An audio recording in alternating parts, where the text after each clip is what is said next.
A chegada do Paquetá é muito mais importante do que o Campeonato Carioca, né? Isso aí, para mim, é bem evidente, porque não é o Campeonato Carioca que o Flamengo quer ganhar, né? Bora conferir o que o Mauro César falou da chegada do Paquetá ao Flamengo. O Fluminense venceu o Flamengo 2-1, jogando bem. De novo, o Fluminense sempre incomoda o Flamengo, né? E aí, só que o rubro-negro está dividido entre o jogo e a chegada do Paquetá. Aí os gols do Fluminense, os gols do Fla-Flu. Mauro, é preocupante porque está na zona lá de possivelmente vai entrar no torneio da morte para não cair? Ou, na verdade, Paquetá chegando, o Flamengo é outro? O que você tem a dizer? A chegada do Paquetá é muito mais importante do que o Campeonato Carioca, né? Isso aí, para mim, é bem evidente, porque não é o Campeonato Carioca que o Flamengo quer ganhar, né? Se der para ganhar, ganha. Não dá, não ganha. Não vai ganhar. O Flamengo está virtualmente eliminado da competição. O problema do torneio da morte é que você tem que fazer 2 ou 3 jogos com profissionais para garantir uma pontuação que não o coloque em último, porque é um quadrangular de turno e retorno, 6 jogos, e o último colocado vai para a segunda divisão. Então você é obrigado a fazer ali 2 ou 3 jogos com, não digo o time titular, mas com profissionais em campo para ter uma força mínima que garanta vitórias sobre esses outros times fracos que vão ser eliminados e ficar pelo menos ali em segundo, terceiro, no seu quarto colocado, no seu último, né? Isso deve afetar a preparação para outros jogos. Em contrapartida, não vai ter a competição mais acirrada sendo eliminado, tem isso, né? Do mata-mata do estadual.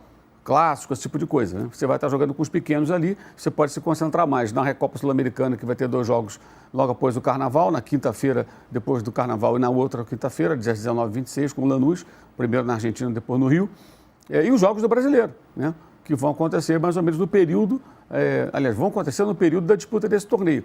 O Flamengo só não vai jogar esse torneio se, porventura, em 9 pontos possíveis, por exemplo, o Nova Iguaçu só fizer 2. E o Madureira já está à frente. Muito difícil. Ele tem ganhado do Sampaio Corrêa e o saldo não é negativo. Não pode nem ficar empatado com o Nova Iguaçu, que tem um saldo pior. Que tomou de 3-0 do Volta Redonda ali, ele se complicou. Então, assim, a preparação, poder te falar, não, porque o planejamento... Qual o planejamento que os caras podiam fazer também? Gente, o time jogou até o dia 17, entrou de férias dia 19, voltou no dia 12, quase uma semana antes.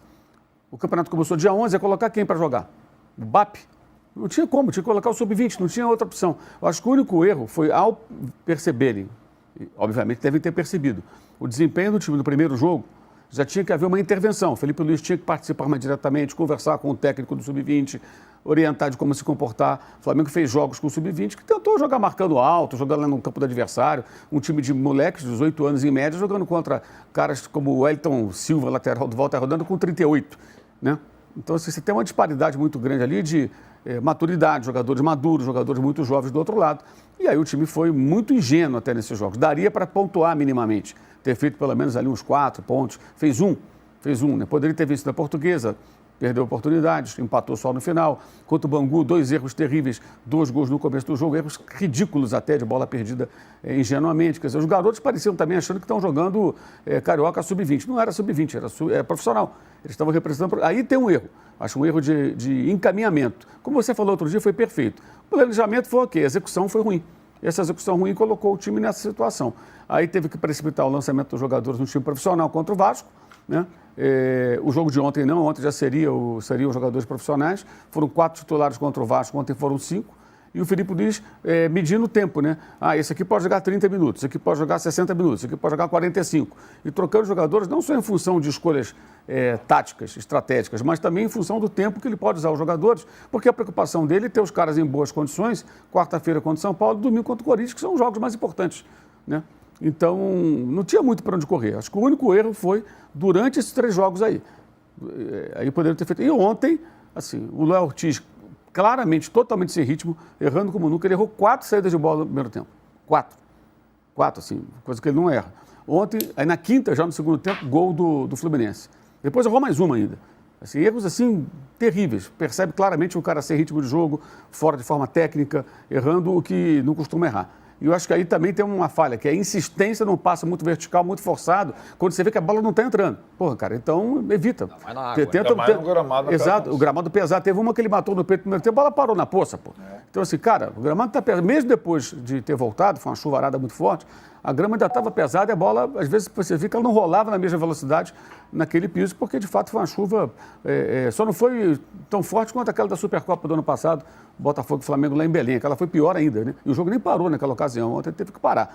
Mas, enfim, e agora o mais preocupante nisso tudo, a única coisa que eu acho que gera preocupação, são os 9 milhões de euros colocados no Emerson Royal.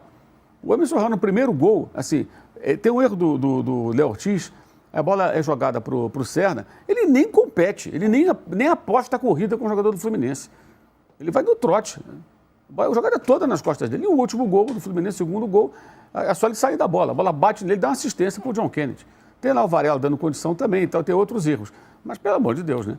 Assim, fez um jogo até razoável, bom, em alguns momentos contra o Vasco, mas é um jogador que até agora não apresentou nada. Ele tem muito mais currículo do que o futebol e ele tem conseguido ser um Rodinei piorado. O Rodinei é aquele que no ataque até era um bom jogador, na defesa era um desastre, um horror. Ele consegue ser pior. É um negócio muito preocupante, 9 milhões de euros colocados num jogador que até agora não apresentou nada, mas nada, nada, nada. Por isso que eu pergunto, 41 milhões do Paquetá é caro. Acho que caro são 9 no Emerson Royal, porque você não tem retorno técnico, o jogador ainda voltou das férias antes. E assim, foi mais uma atuação defensivamente muito, muito ruim. Os erros que ele comete são erros assim inaceitáveis para um jogador profissional que jogou na seleção, jogou na Premier League, jogou no Milan. Meu Deus, como é que ele conseguiu isso realmente? Até porque, assim, vendo os jogos mesmo lá fora, nunca foi essa coisa toda, né? E mesmo aqui no Brasil, a gente parte do princípio de que o cara que faz algum sucesso lá fora, que ele consegue se encaixar, muito, muito mal. No mais, uma disparidade muito grande que tem, né, de comparação Flamengo e Vasco e Fluminense e Flamengo, né? Você vê nos últimos 35 jogos Flamengo e Vasco, 20 vitórias do Flamengo, 2 do Vasco. Os últimos 35 Fla-Flu, 13 para cada lado. Aí você pega os últimos 20 jogos Flamengo e Vasco, são 2 vitórias do Vasco, acho que 13 do Flamengo, algo assim. E no Fla-Flu, aí são 8 vitórias do Flamengo, 6 empates e 6 vitórias do Fluminense. Então, há um equilíbrio nos jogos entre Fluminense e Flamengo que mostra como é bizarra a forma como o Vasco perde o Flamengo. Né? Porque a gente falou muito isso depois do jogo da quarta-feira passada. É bem esquisito. O Fluminense compete com o Flamengo, apesar da disparidade financeira. O Vasco não consegue. E ontem o Fluminense venceu a segunda seguida, é a terceira vez que o Felipe Luiz perde o Fluminense. Perdeu uma com o Mano Menezes, uma no Brasileiro com o Zubeldia e agora com o Cobeiras, que é o auxiliar do técnico O argentino. São Paulo não ganhava nada, né? O Paulo não ganhou nenhuma. Ontem ganhou do Flamengo. Ó, eu acho um pouco demais, hein? Achar que o Paquetá é maior que o campeonato carioca, mas cada um é cada um. O Flamengo até que jogou razoavelmente bem ontem, só que eu vou te falar, o Fluminense compete com o Flamengo sempre. O duelo é bem equilibrado, né? A chegada do Paquetá vai reforçar o time, mas eu acho que não vai ficar essa potência toda assim, não. Vai melhorar, mas não vai, tipo, parar de perder, porque o Flamengo perde muito gol. Pode olhar pra vocês verem. E o Paquetá não é esse cara da finalização lá na frente. O cara que vai empurrar a bola pra rede. Esse Royal aí é ruim, viu? Nossa, o jogadorzinho que teve sorte jogou só em time grande, hein? Ou tem jogador que nasceu com a bunda virado pra lua mesmo, porque não tem o que fazer. E o Fluminense tá com o time, ó, montadinho, certinho. E eu acho que o Flamengo não vai, isso que eu tô te falando. O Flamengo não vai disputar o preliminar lá. O time que tá em cima do Flamengo vai perder 2 seguidas. Vai perder 2 seguidas. E o Flamengo vai ganhar 2. Não, só tem mais um jogo o Flamengo. O Flamengo vai fazer 7 pontos e vai tirar a diferença. E não vai disputar os 6 jogos. Eu acho, né? Tá difícil, mas tem que acreditar. Ó, se gostou do vídeo, deixe seu like, se inscreva no canal e não se esqueça de ativar o sininho que todo dia tem vídeo aqui, hein?